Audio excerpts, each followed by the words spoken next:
PhD, Education, Leadership, Research, and Policy.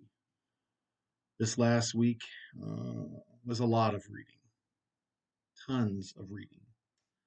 We're going into research paradigms like the week before, more feminists, critical culture theory, race theory, different ones to understand a perspective of how you're going to frame your research.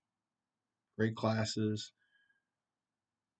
a couple hundred pages of reading, researching, write a short paper, making sure you understand the processes. In that same time, we're shifting our focus to presentations on leadership from Northhouse Leadership.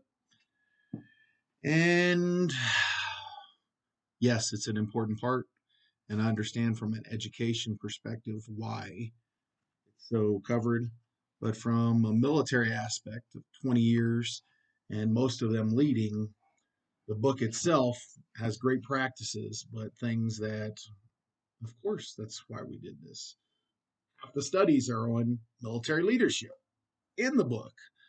So the presentation, I'm paired up with another veteran, which is great because then our leadership presentation the following week will be pretty simple, straightforward, um, getting some class participation. And it also gives you a better synopsis of just us reading. It gives some perspective. And each of our classmates took a chapter, so it works well. 30 minutes, 15 minutes for each person presenting on their chapter. We did lose one person, so we have 16-person cohort. It's a good amount of people. It's larger than what normally UCCS has, but it is enough perspective that you get to see many different areas, hear points of view from higher education to um, K through 12 education, special ed. You have administrators and everything in between.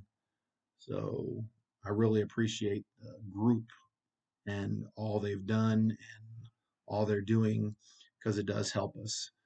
Um, we are really heavily into our literature review tomorrow.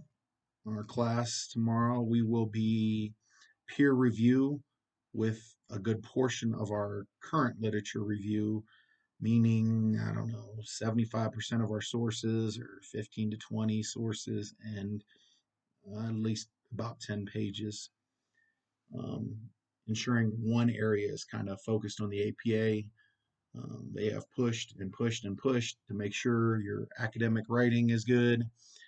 I really appreciate our writing coach having a PhD basically take care of our writing, give us insight, find little mistakes, clarifications. It is a blessing.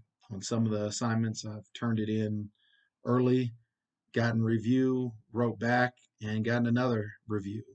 So very thorough, gets through those things, and makes you more professional. I'd like to close out with educational leadership is going to be a variety.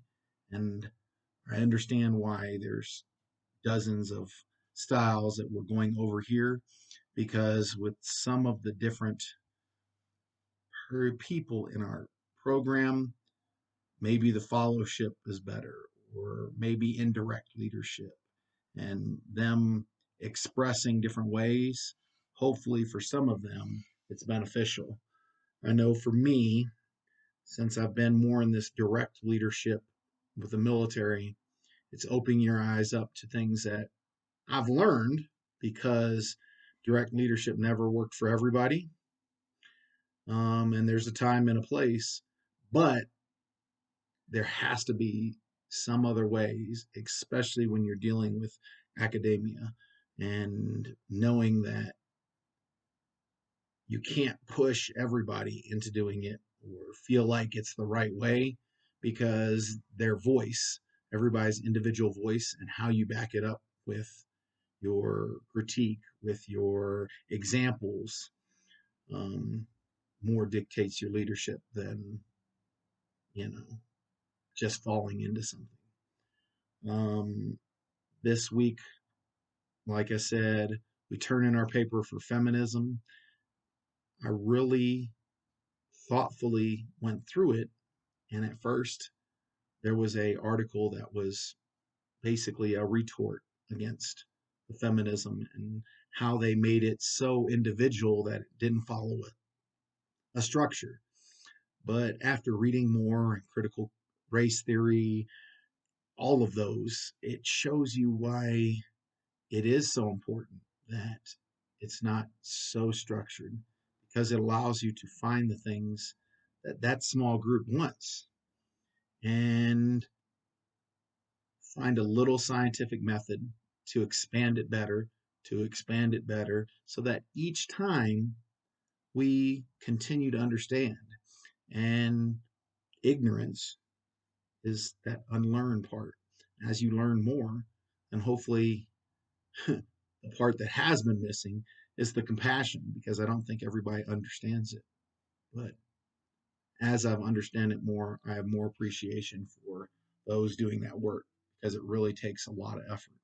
Where my scientific method in the Army as a scientist was quantitative research, data driven, and more of the work goes into, analyzing data than it does the actual researcher understanding the subjects.